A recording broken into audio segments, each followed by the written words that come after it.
Baik, kemudian diteruskan lagi dengan, bab 2 iaitu pentadbiran negeri-negeri Selat. Kemudian diteruskan dengan pentadbiran negeri-negeri Melayu bersekutu dan diteruskan lagi dengan bab 4 iaitu pentadbiran negeri-negeri Melayu tidak bersekutu. Dan kemudian bab 5 adalah pentadbiran barat di Sarawak dan Sabah. Bab 6 kesan pentadbiran barat terhadap ekonomi dan sosial. Bab 7 iaitu penentangan masyarakat tempatan. Kamu akan lihat tentang pahlawan-pahlawan kita seperti Datuk Bahaman, Datuk Maharaja Lela dan rentap dan pelbagai lagi. Dalam bab 7 dan bab 8 bagaimana kebijaksanaan raja dan pembesar Melayu menangani cabaran barat. So total ada 8 bab. 8 bab tingkatan 3, 10 bab tingkatan 2 dan 8 bab tingkatan 1. So total ada 26 bab yang perlu kamu ulang kaji dan pelajari untuk menduduki PT3. PT3 kamu pada tahun 2021 nanti, kamu ada 26 bab yang akan masuk. Jadi pemahaman terhadap bab-bab ini penting ya. Pemahaman. Sebab sekali lagi cikgu cakap bahawa sejarah dia bukanlah untuk kamu hafal fakta, hafal tahun semua. Ramai yang tanya cikgu, tahun tu penting ke? Well, ianya penting. Tetapi tidaklah menjadi nombor satu. Tidak. Tidaklah menjadi keutamaan. Yang penting sebenarnya adalah peristiwa-peristiwa yang berlaku dan apakah kesan dia, faktor-faktornya, apa yang berlaku dan pengakhirannya. Jadi itu paling penting. So kalau kita lihat untuk sejarah tingkatan 3 kita ada lihat tentang bab 1 tentang kedatangan kuasa barat. Dan kita telah mempelajari tentang bagaimana kuasa-kuasa barat seperti British, Belanda, Portugis, Spanyol datang ke Asia Tenggara dan yang datang ke tanah Melayu adalah seperti Portugis, Belanda dan juga British. Tetapi yang banyak memberi kesannya adalah British lah. Yang banyak beri kesan adalah British dan kalau kita lihat apa punca utama kedatangan kuasa barat ke negara kita adalah kerana kestabilan dan kemakmuran negara kita. Punca utama dia orang datang sini adalah negara kita sendiri yang stabil dan juga makmur. Makmur tu maknanya apa? Makmur tu maknanya kaya ataupun mewah. Kaya dan mewah. Jadi kalau kita lihat oleh kerana kestabilan negara kita seperti kita dah ada sistem pemerintahan tersendiri, kemudian kita dah ada kita dah ada sistem pemerintahan, kita dah ada begitu juga kita dah ada sistem perundangan kita sendiri. Kita ada buat hubungan luar dengan kerajaan-kerajaan lain. Dan juga kita ada lihat juga kemakmuran. Kemakmuran ni maksudnya kekayaan, iaitu kekayaan negara kita seperti kekayaan hasil bumi. Seperti kita ada biji timah, emas dan juga perak. Begitu juga kita ada hasil alam seperti hasil hutan, dan juga hasil laut yang banyak di negara kita. Jadi itu menyebabkan mereka inginkan barang-barang tu semua ya. Dan kebetulan pula kita sistem ekonomi kita pun dah wujud.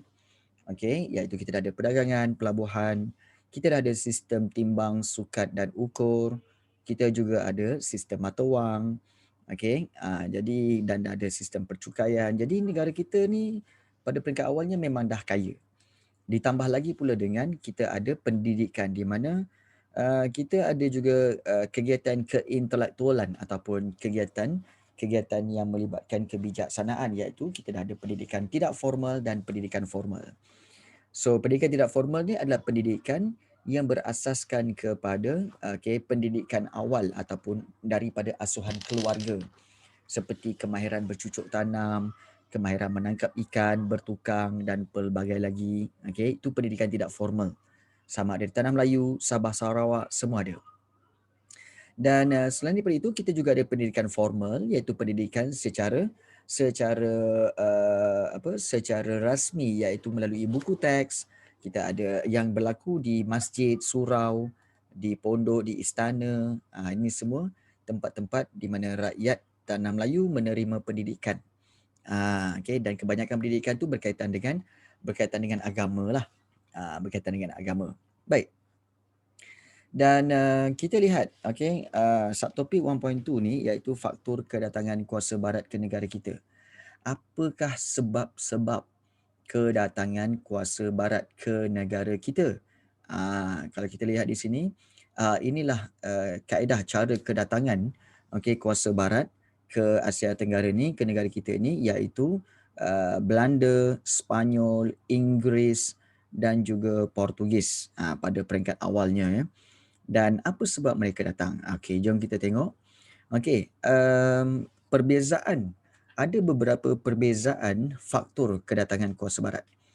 Okey, dan ini merujuk kepada perbezaan dari sudut abad, di mana kalau abad ke-16, kalau kita perhatikan di sini pada abad ke-16, kedatangan mereka kerana apa tahu? Kerana diorang nak barangan mewah. Okey, barangan mewah seperti rempah ratus, okey, minyak wangi, emas, perak, batu permata, gading dan hasil hutan. Dan orang Eropah perlukan barangan mewah dari China seperti teh, sutera dan juga tembikar. Kemudian Tanah Melayu ini adalah pusat pengumpulan barang, di mana kalau kita lihat syarikat perdagangan memerlukan pusat pengumpulan bahan mentah tempatan, yang mana negara kita ni terletak di tengah-tengah laluan perdagangan antara India dan China. So sebab itu mereka nak negara kita ni sebagai pusat pengumpulan barang. So ada barangan mewah dan juga pusat pengumpulan barang. Yang ketiga iaitu sebagai pelabuhan persinggahan, di mana kapal layar dulu, kapal-kapal dulu, mereka bergerak menggunakan, kapal-kapal ini menggunakan angin, kuasa angin. Jadi angin monsun barat daya dan angin monsun timur laut ini memang memainkan peranan penting lah dalam menentukan masa bagi setiap pelayaran, di mana angin monsun barat daya sebagai contoh ya, angin monsun barat daya akan bertiup daripada bulan Mac sampailah ke bulan September kalau tak silap cikgu. 6 bulan. Jadi pada waktu itulah angin daripada barat ini akan bertiup dan membawa para pedagang barat daripada British, daripada Portugis, Sepanyol, meniupkan kapal itu dan kapal itu bergerak menghala ke tanah Melayu. Dan mereka singgah di tanah Melayu. Jadi pada waktu itu mereka tak boleh balik. Kalau nak balik lepas bulan 9. Bila bulan 9 pula, angin monsun timur laut pula bertiup. So angin monsun timur laut bertiup, maka barulah mereka boleh bergerak dan menghala ke barat semula. Begitu juga para pedagang Cina. Para pedagang Cina kalau daripada Cina nak datang ke tanah Melayu, mereka kena ikut angin monsun timur laut lah. Angin monsun timur laut dia tiup sampai ke membawa kapal layar mereka sampailah ke tanah Melayu. Kalau nak balik, mereka kena balik dalam bulan 3, iaitu bila ada angin monsun barat daya. Tiup balik kapal mereka ke China. So angin monsun ini sangat penting. Jadi apabila macam tu, barat memerlukan satu pelabuhan yang sesuai untuk mereka beristirahat, macam R&R lah. Tempat berlindung sementara menunggu peralihan angin monsun itu. Jadi mereka memerlukan pelabuhan tu, mestilah pelabuhan tu biarlah tempat yang mana mudah untuk kapal berlabuh, kapal berhenti ya. Kemudian nak isi bekalan air, makanan dan baiki kapal sebelum berlayar ke Canton. So itu adalah mereka perlu mencari pelabuhan persinggahan. Dan satu lagi sebab kedatangan mereka adalah agama Kristian, di mana ini adalah antara faktor penting penjajahan kuasa barat, di mana matlamat penjajahan mereka adalah untuk kekayaan, keagamaan dan kemasyhuran. Sekejap. Cikgu dengar ada laungan azan, so kita berhenti sekejap untuk kita menghormati azan sekejap.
Okey, alhamdulillah.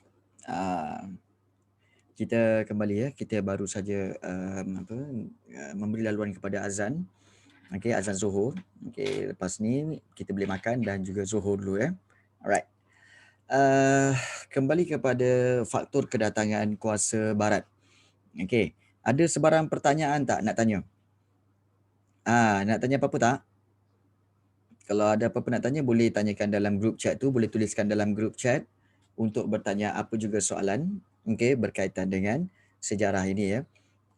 Jangan malu, okey, boleh bertanya. Okey. Kembali kepada kedatangan kuasa barat pada abad ke-16. Abad ke-16 ada 4 faktor utama sebab-sebab kedatangan kuasa barat ni, iaitu yang pertama, barangan mewah. Okey, mereka nak barangan mewah. Yang kedua, mereka nak mencari pusat pengumpulan barang. Ketiga, mereka nak mencari pelabuhan persinggahan. Dan yang keempat, mereka nak menyebarkan agama Kristian. Okey, penyebaran agama Kristian lah. Jadi kalau kita lihat, menekankan usaha penyebaran agama Kristian di seberang laut. So ada 4 Okey, barangan mewah, okey, pusat pengumpulan barang, pelabuhan persinggahan dan juga agama Kristian. So ada 4. Itu abad ke-16. Okey. Tetapi pada abad ke-17 dan ke-18, okey, ada 2 Abad ke-17 dan ke-18, kedua-dua faktor, kedua-dua tahun ini ataupun kedua-dua abad ini, faktor kedatangan kuasa barat adalah kerana revolusi perindustrian. Okey, so revolusi perindustrian berlaku di Britain. Okey, revolusi perindustrian adalah apa kita kata perindustrian yang berubah daripada kecil-kecilan menjadi besar-besaran. Dulu dia orang buat barang-barangan ini di belakang rumah aja. Jadi kecil-kecil je kan. Sekarang ni bila dah berlaku revolusi, mereka buat di kilang yang lebih besar. Jadi ini revolusi perindustrian. Jadi menjelang tahun 1870-an, negara-negara Eropah lain seperti Jerman dan Perancis menjadi sebuah negara perindustrian juga seperti Britain lah. Dan selepas berlakunya revolusi perindustrian, dasar kuasa-kuasa barat ini berubah corak di mana mereka perlu mencari pusat perdagangan dan menguasai tanah jajahan. Okey, di mana dengan menguasai tanah jajahan ini, tanah jajahan itu dapat membekalkan bahan-bahan mentah bagi keperluan kilang perusahaan mereka secara berterusan. So, revolusi perindustrian membolehkan barangan dikeluarkan secara besar-besaran dan dengan kepesatan pengeluaran barangan kilang, kawasan pasaran yang lebih luas perlu dicari untuk memasarkan barang tersebut supaya keuntungan dapat dimaksimumkan. Nampak tak? Maknanya di sini ini adalah gambaran kalau kita lihat sini ya. Okey, ini gambar-gambar yang berkaitan dengan perindustrian di Britain. Gambar-gambar di kilang ya. Jadi kalau kita lihat punyalah ramai para pekerja kat sini. Okey, jadi ini memerlukan bahan-bahan mentah yang banyak. Okey, aktiviti-aktiviti ini perlukan bahan mentah yang banyak. Jadi sebab itu mereka perlu mencari kawasan tanah jajahan baru untuk mendapatkan bahan-bahan mentah itu. So, kena ingat abad ke-17 dan ke-18 hanya satu sahaja faktor dia, iaitu revolusi perindustrian. Okey. Baik. Kemudian pada abad ke-19 dan ke-20. Okey.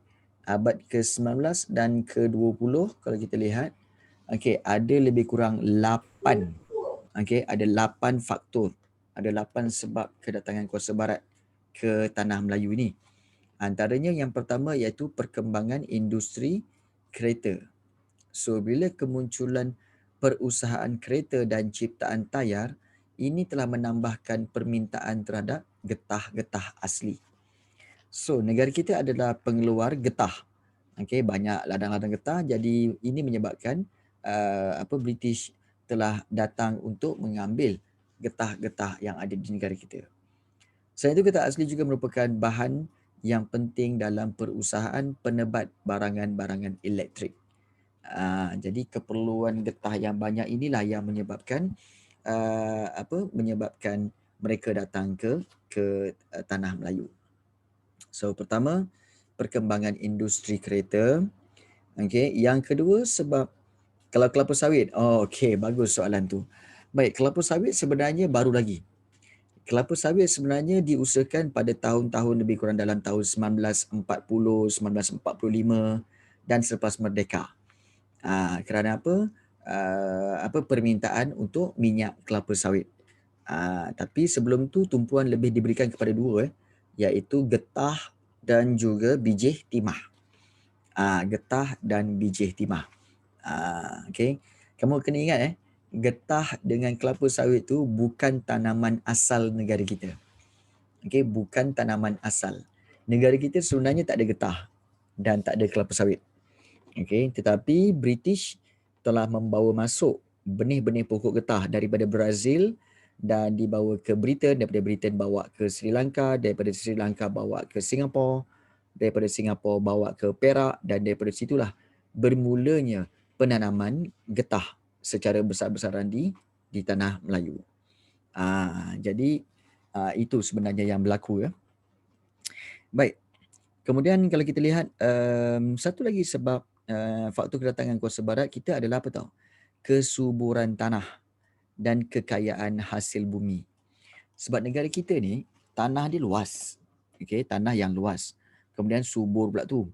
Kemudian iklimnya sesuai untuk tanaman yang boleh dieksport, berorientasikan ekspor. Contohnya getah, tebu, tembakau dan juga padi. Jadi tanah kita ni subur.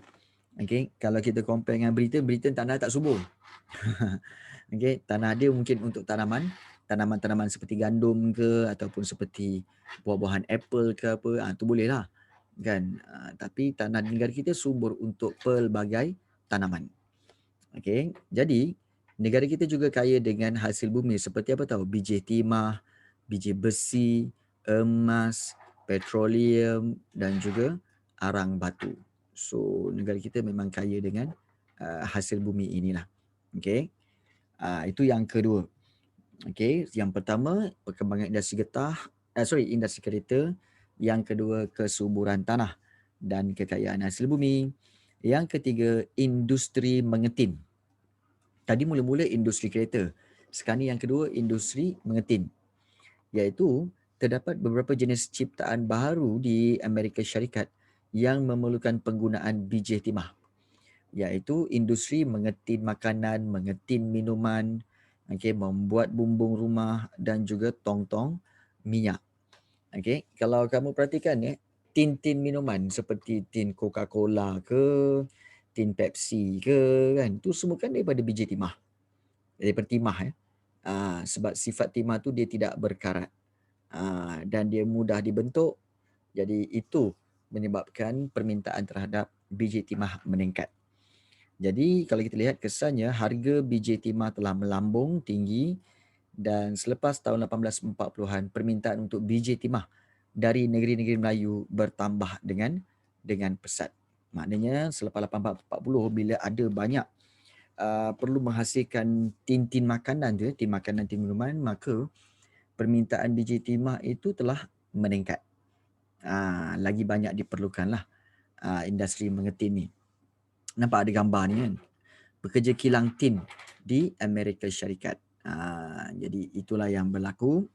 So, kita pada abad ke-19 dan ke-20, kita ada industri kereta, industri mengetin, kemudian kesuburan tanah dan kekayaan hasil bumi. Kemudian selain daripada itu, kalau kita lihat, pembukaan terusan Suez. Pembukaan terusan Suez yang menghubungkan pelabuhan Said di Laut Mediterranean dan Suez di Laut Merah. Ini telah mempercepatkan urusan perdagangan. So perdagangan di antara alam Melayu dan benua Eropah ni semakin bertambah dengan pembukaan terusan ini. Kalau kita lihat terusan ni apa? Jom kita tengok. Alright.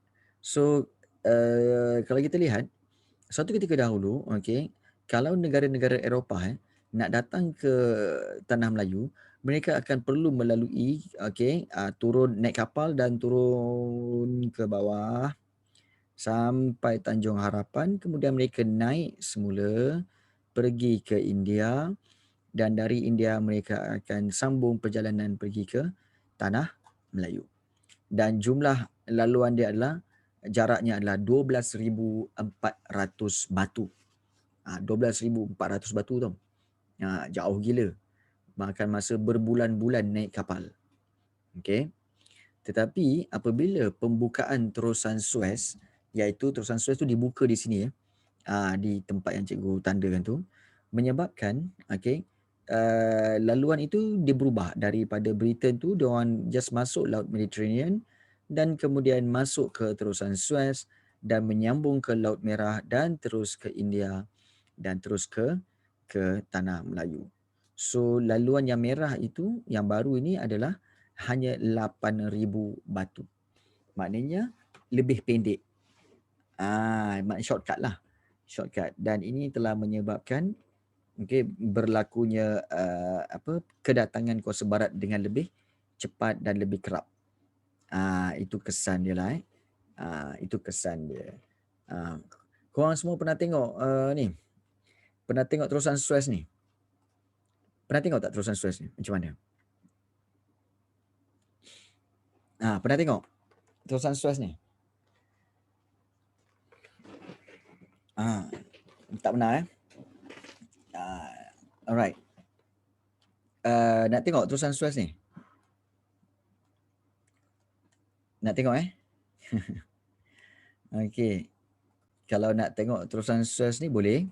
Okey, kita akan pergi ke kita akan lihat sedikit sebanyak tentang terusan Suez.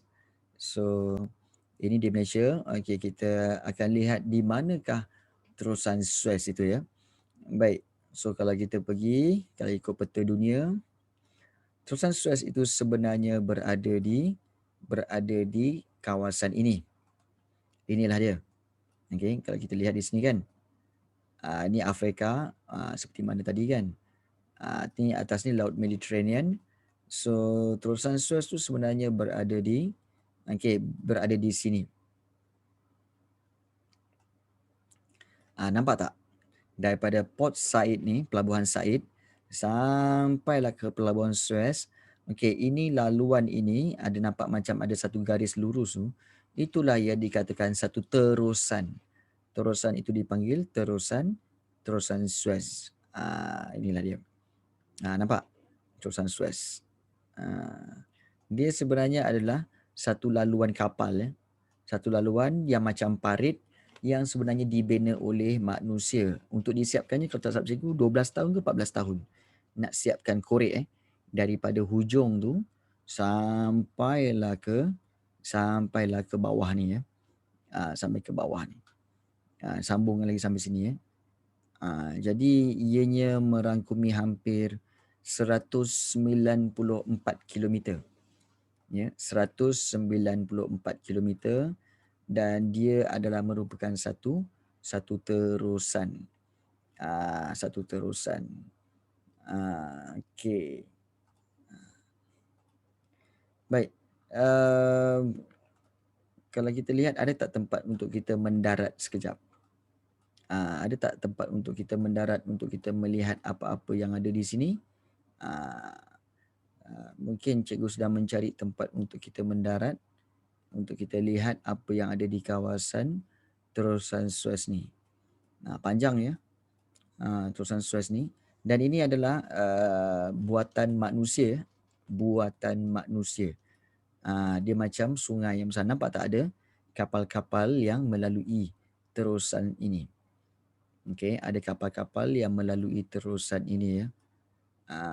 Kerana apa? Kerana terusan ini telah memendekkan perjalanan. Okey, boleh tak untuk kita singgah? Okey. Kita cuba untuk singgah di kawasan ini. Boleh tak kita turun nak tengok apa yang ada di sini?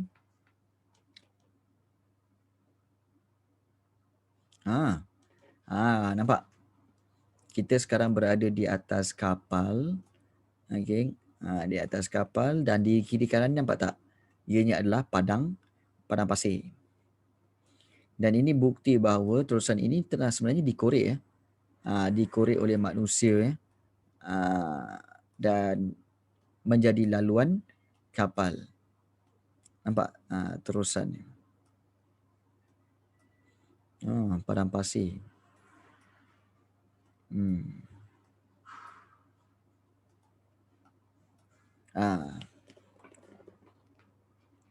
Ni bendera mana ni? Oh, okey. Okey.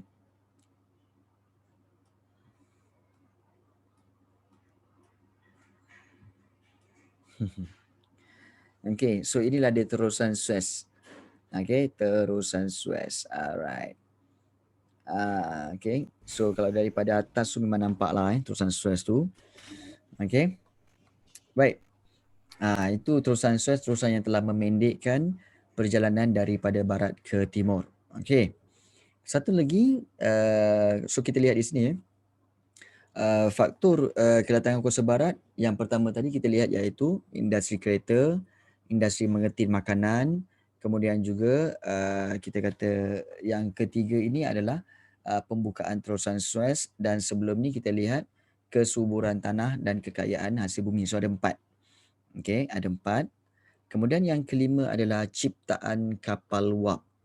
Okey, pada abad ke-19 kapal wap telah dicipta, dan penggunaan kapal wap ni penting kerana dia dapat membawa muatan yang banyak, kemudian dia lebih cepat dan juga dia jimatkan kos. Jadi penghantaran barang dagangan ini menjadi semakin mudah dan murah. Okey, mudah dan murah.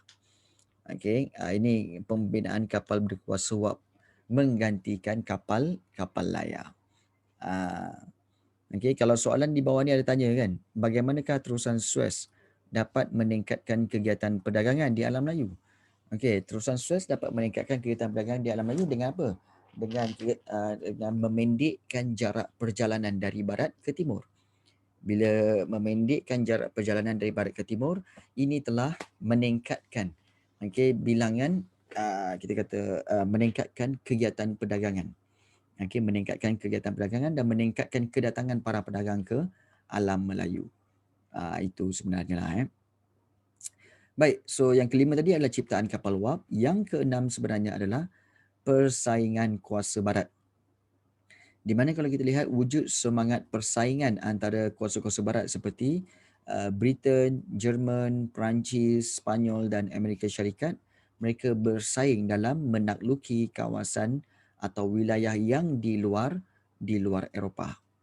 Malah mereka sanggup berperang untuk mendapatkan tanah jajahan. So kuasa-kuasa barat ni menganggap apa tahu? Semakin luas tanah jajahan, maka semakin tinggi sanjungan yang diperoleh oleh kuasa-kuasa barat itu. Dan seterusnya kalau kita lihat ciptaan telegraf. Kalau kita lihat telegraf, teknologi telegraf ini membolehkan ahli perniagaan di benua Eropah dan Amerika Syarikat menghubungi ejen atau wakil mereka di tanah Melayu dengan cepat. So ini telah menyebabkan tanah Melayu terlibat dalam kegiatan pasaran dunia. Dan ini kalau kita lihat gambar usaha memasang kabel telegraf di lautan Atlantik menggunakan kapal. Jadi itulah yang berlaku. Dan akhir sekali iaitu faktor kedatangan kuasa barat adalah slogan beban orang putih.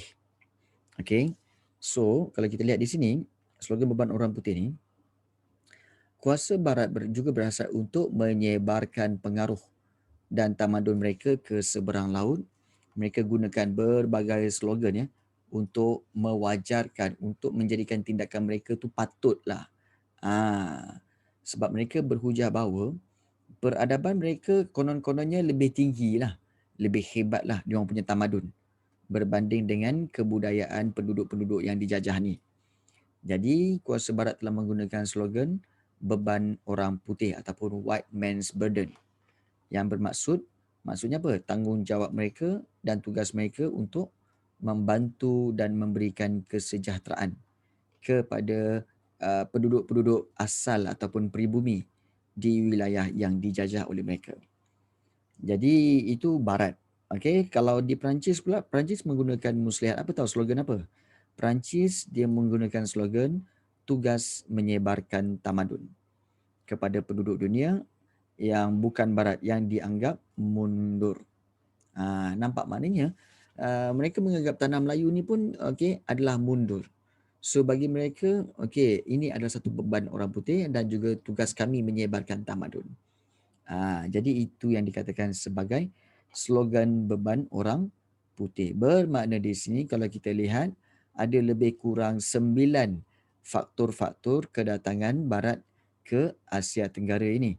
Okey, sebagai contoh kalau kita untuk pada abad ke-19 dan ke-20 iaitu yang pertama sekali kita akan lihat iaitu iaitu industri kereta, kemudian kesuburan tanah, kemudian juga industri mengetin, kemudian juga terusan Suez, kemudian kapal wap, kemudian yang keenam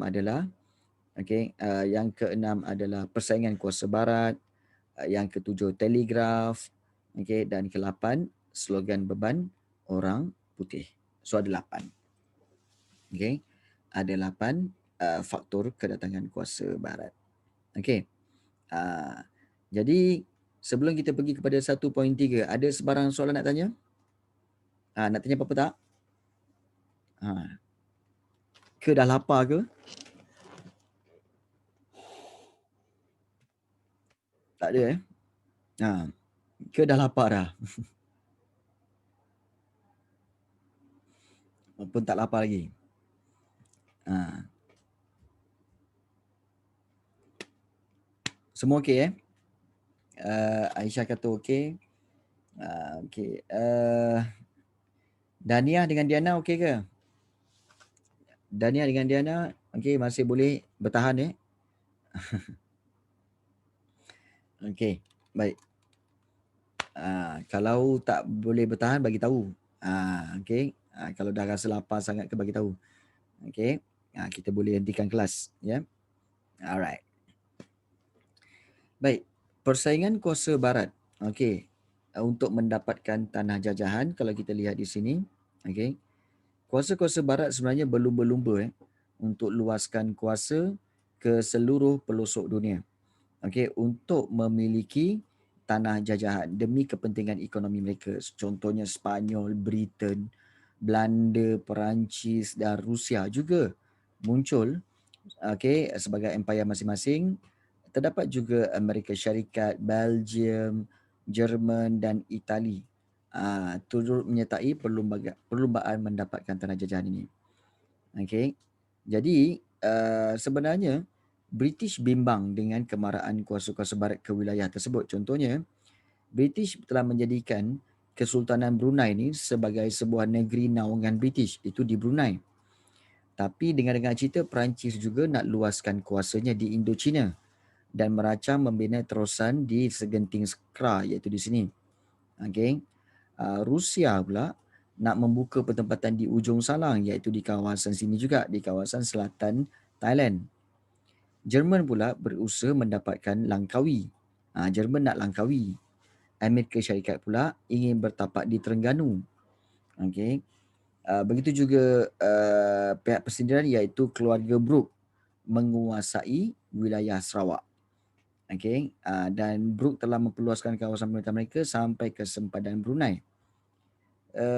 Syarikat Dagang British iaitu SBUB, Syarikat Borneo Utara British, telah membeli wilayah-wilayah Sabah daripada Sultan Brunei dan juga Sultan Sulu. Belanda pula berusaha mendapatkan seluruh kepulauan Hindia Timur. Okey, Hindia Timur ni yang kita lihat yang warna pink sikit ni. Ini adalah dipanggil Hindia Timur.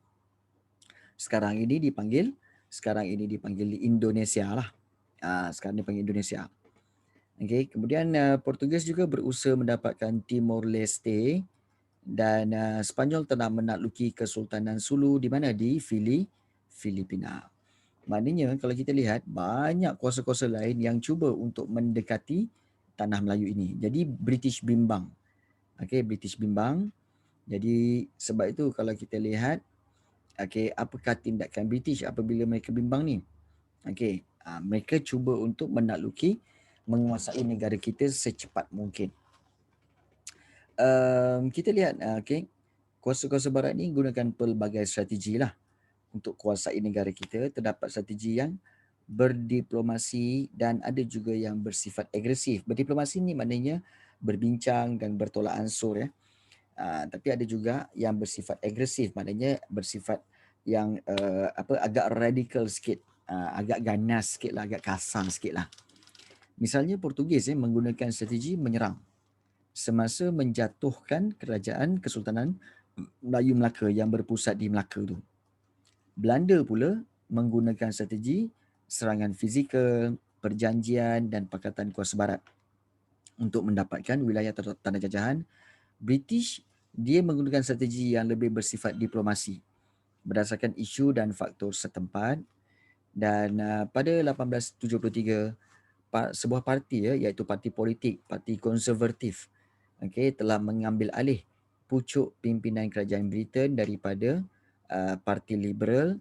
Jadi penukaran kerajaan baru ini telah menukarkan dasar tidak campur tangan kepada dasar campur tangan British di negeri-negeri Melayu. Maksudnya campur tangan ni maksudnya adalah kalau kita lihat dasar campur tangan ni bermaksud British melibatkan diri secara langsung dalam pentadbiran di negeri-negeri Melayu. Maknanya terlibat langsung dalam pentadbiran yang sebelum ini negeri Melayu dikuasai oleh raja-raja, betul? Raja-raja, para pembesar semua kan. Jadi British telah masuk campur secara langsung. Jadi pedagang negeri-negeri Selat mendesak kerajaan British supaya campur tangan dan melindungi kepentingan pelaburan mereka. Okey. Jadi seorang pegawai yang bernama Andrew Clark telah dihantar untuk menggantikan Gubernur Harold Holt dan beliau sengaja mencari alasan untuk memaksa pemerintah tempatan menerima naungan dan campur tangan British itu. So kita lihat, inilah antara negara-negara kuasa penjajah seperti Britain, Belanda kat ujung tu, kemudian Perancis, Spanyol dan juga Portugal. So kita lihat di sini strategi. Apakah strategi yang digunakan kuasa barat untuk luaskan kuasa di negara kita? Baik, kita lihat daripada sudut dua penjajah iaitu Belanda dan juga British. Kalau kita lihat, Belanda melakukan 3 cara iaitu serangan fizikal, pakatan dan perjanjian. Tapi kalau British lagi banyak. Antaranya seperti manipulasi, ugutan atau desakan, tipu hela, perjanjian, pakatan, pajakan dan juga serangan fizikal. Jadi itu yang berlaku lah. Maknanya British punya strategi lagi banyak daripada strategi Belanda. Baik. Kita lihat di sini ya. Apakah maksud sebenar benda-benda strategi-strategi ni? Baik. Manipulasi. Manipulasi ini sebenarnya adalah tindakan mengatur sesuatu dengan cara bijaksana, kemudian mengambil kesempatan atas sesuatu perkara sehingga dapat mencapai tujuan yang dikehendaki. Maknanya manipulasi ini sebenarnya adalah mengambil kesempatan secara atas suatu perkara dengan cara yang bijaksana supaya dapat mencapai tujuan yang dikehendaki. Itu manipulasi. Kemudian ada juga ugutan dan desakan, di mana ugutan dan desakan ini adalah dengan menakut-nakutkan pihak tertentu dengan menyatakan akan melakukan sesuatu tindakan yang tidak baik atau pernyataan yang mengugut untuk mengenakan sesuatu kalau tak diterima. Itu ugutan atau desakan. Tu. Kemudian ada tipu helah. Mengenakan pengaruh, mempengaruhi, menggunakan tipu helah terhadap seseorang atau suatu pihak dengan tujuan untuk dapatkan sesuatu. Itu tipu helah. Tipu helah ni maknanya menipu lah. Menipu. Kemudian perjanjian. Perjanjian ni bermaksud peristiwa seseorang atau pihak berjanji kepada seorang atau pihak lain atau dua orang atau dua pihak itu saling berjanji untuk melaksanakan sesuatu hal. Itu perjanjian. Pakatan pula, okey, permuafakatan, okey, dan kerjasama antara dua pihak atau lebih dalam melaksanakan sesuatu perkara, pajakan ataupun kontrak, kuasa atau hak yang membolehkan orang lain menggunakan atau menduduki tanah, bangunan dan sebagainya dalam tempoh masa dan dengan bayaran yang tertentu. Dan yang terakhir ialah serangan fizikal, di mana kita lihat serangan fizikal maknanya tindakan menyerang, menyerang menggunakan tentera semua, menyerang balas, menangkis serangan dan melancarkan serangan balas ke atas pihak lawan. So itu serangan fizikal. So kita ada manipulasi, ugutan atau desakan, tipu helah, kemudian perjanjian, pakatan, pajakan dan juga serangan fizikal. So ada 7. Ada 7 . So ada tak mana-mana bahagian yang kamu tak faham berkaitan dengan strategi ni? Ada tak mana-mana yang kamu tidak faham? Boleh bertanya sekarang. Ada tak yang mana-mana bahagian yang kamu tak faham?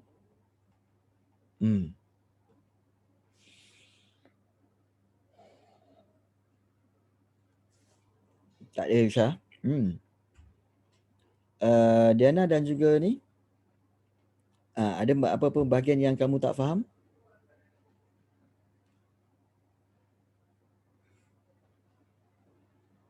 Tak ada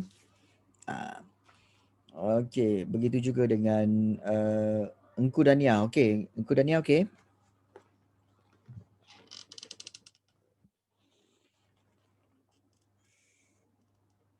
Alright. So semua okey okey. Baik. So kita lihat satu persatu okey. Kita lihat satu persatu daripada sudut strategi ini strategi perluasan kuasa. Kita mulakan dengan strategi Belanda. Okey, Belanda untuk menguasai negara kita. First of all, okey, strateginya adalah serangan fizikal. Di mana serangan fizikal ni maksudnya adalah berperang. Okey, berperang di mana kalau kita lihat Belanda telah berperang dengan penduduk tempatan di Pulau Pangkor, okey, dan di Kuala Perak disebabkan oleh ingin ataupun kita kata dasar monopoli bijih timah oleh Belanda. Maknanya Belanda ingin menguasai keseluruhan bijih timah yang terdapat di Perak. Sebab itu mereka berperang. Begitu juga pada tahun 1763, Belanda pernah berperang dengan Angkatan Selangor dan Rembau kerana bimbang penguasaan Selangor ke atas Selat Melaka. Dan seterusnya pada 1782, Belanda juga berperang dengan Johor disebabkan berlaku perselisihan faham mengenai perdagangan. Kemudian 1784, sekali lagi Belanda berperang dengan Angkatan Johor dan Selangor kerana masalah perebutan perairan Selat Melaka.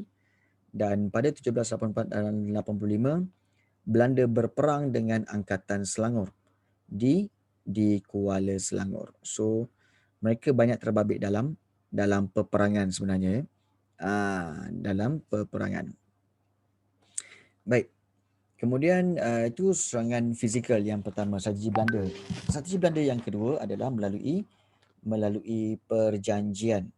So kalau kita lihat melalui perjanjian itu,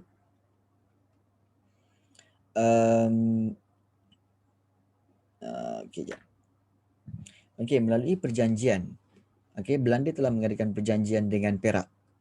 Perjanjian dengan Perak untuk dapatkan bijih timah. Dan pada tahun 1786, Belanda mengadakan juga perjanjian dengan Selangor supaya Sultan Ibrahim setuju untuk menjual bijih timah kepada Belanda. Itu dari sudut perjanjian. Dan seterusnya daripada pakatan. Pada tahun 1641, Belanda mengadakan pakatan dengan Johor dan berjaya mengalahkan Portugis di Melaka. Itu betul. Belanda berpakat dengan Johor untuk mengalahkan Portugis di Melaka.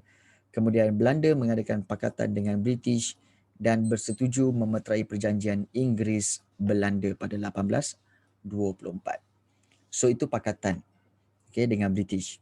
dan juga mewujudkan perjanjian Inggeris-Belanda. So, Belanda menggunakan 3 strategi iaitu serangan fizikal, perjanjian dan juga pakatan. Berbeza dengan British Kalau British, strategi British adalah untuk menguasai negara kita. Ada banyak dia punya strategi, antaranya yang pertama sekali kalau kita lihat iaitu berkaitan dengan manipulasi. British nak dapatkan Singapura, tetapi 1871 berlaku perebutan takhta di Perak. British gunakan peluang untuk campur tangan. Kejadian Lanun merompak kapal dagang British di Selangor dan menyerang rumah api di Tanjung Rakado itu menjadi alasan untuk British campur tangan di Selangor. Begitu juga konflik dua pembesar di Sungai Ujong. Negeri Sembilan menyebabkan British ambil kesempatan untuk campur tangan. Itu manipulasi. Kemudian begitu juga kalau kita lihat di bawah tu ada tipu helah, di mana British mendapatkan Pulau Pinang melalui tipu helah iaitu Francis Light. Francis Light melakukan tipu helah kepada Sultan Kedah. Itu nanti kita akan masuk dalam bab yang kedua nanti . Kemudian pakatan kita lihat British untuk dapatkan Melaka, pakatan kuasa barat iaitu British dan Belanda memeterai perjanjian Inggeris-Belanda 1824. Melalui perjanjian inilah British berjaya mendapatkan Melaka, manakala Belanda memperoleh Bangka Hulu. Itu strategi yang ketiga, pakatan. Yang keempat, ugutan atau desakan, di mana kalau kita lihat British membuat ugutan atau desakan agar Sultan menerima residen British di Selangor dan juga di Pahang bagi menasihati pentadbiran negeri masing-masing. Dan satu lagi peristiwa iaitu James Brooke. James Brooke mendesak Sultan Brunei dan menuntut diiktiraf sebagai Raja Sarawak. Strategi perjanjian pula. British mendesak Sultan Perak, Sultan Selangor, Yang Tuan Sri Menanti dan juga Sultan Pahang memeterai perjanjian menerima naungan British. Malah Sultan Brunei juga setuju untuk mengiktiraf James Brooke sebagai Raja Sarawak yang merdeka. Itu perjanjian. Kalau melalui pajakan dan pemberian piagam, syarikat Borneo Utara British, British meluaskan pengaruhnya ke atas Sabah. Dan serangan fizikal, kalau kita lihat, serangan fizikal contohnya adalah seperti keengganan penghulu Naning Dor Said tunduk kepada kekuasaan British di Melaka menyebabkan British menyerang Naning. Dan juga British pernah membedil Kuala Terengganu dan meminta Sultan Omar tidak mencampuri masalah perang saudara di Pahang serta masalah tahta Sultan Mahmud Lingga. Jadi, ada lebih kurang ada 8 strategi yang digunakan oleh 7 strategi yang digunakan oleh British bagi menguasai tanah Melayu.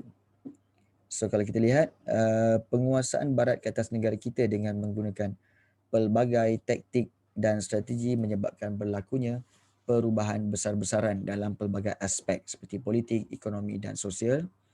Oleh itu, kita sewajarnya mengambil iktibar daripada kerakusan kuasa barat tersebut yang bersedia berbuat apa-apa saja demi mencapai matlamat penjajahan.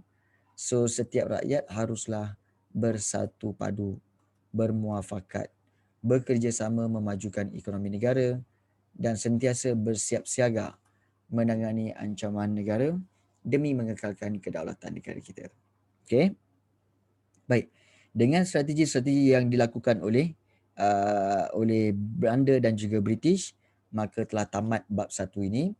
Dan kalau kita lihat apa yang kita pelajari dalam bab 1 ini adalah kestabilan dan kemakmuran negara kita sebelum kedatangan barat, dan kita telah belajar tentang faktor kedatangan kuasa barat, iaitu faktor kedatangan kuasa barat pada abad ke-16 ada 4, pada abad ke-17 dan ke-18 hanya ada 1, iaitu revolusi perindustrian, dan faktor datangan kuasa barat pada abad ke-19 dan ke-20 ada 8. Maknanya 4, 1, 8 faktor dia. Kemudian kita lihat persaingan kuasa barat untuk dapatkan tanah jajahan itu, dan kalau kita lihat perbezaan strategi kuasa barat untuk menguasai negara kita, seperti strategi Belanda dan strategi British. Belanda ada 3 strategi dia untuk kuasai negara kita, tetapi British memiliki 8 hingga 9 strategi untuk 7 untuk menguasai negara kita. So punyalah banyak jadi dengan itu maka tamatlah bab 1 ini. Okey, ada soalan nak tanya? Kita tengok kuasa barat. Okey. Kita dah habis bab 1. Okey, ada apa-apa nak tanya? Silakan. Tak ada?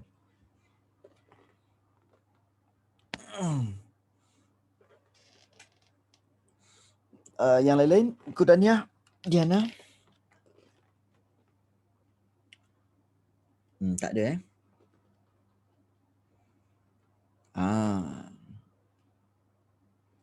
Okey, boleh faham ke tak boleh faham ni?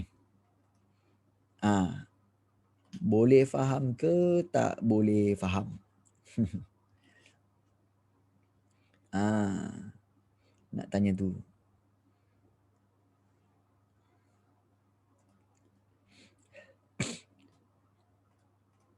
Faham okey. Baik.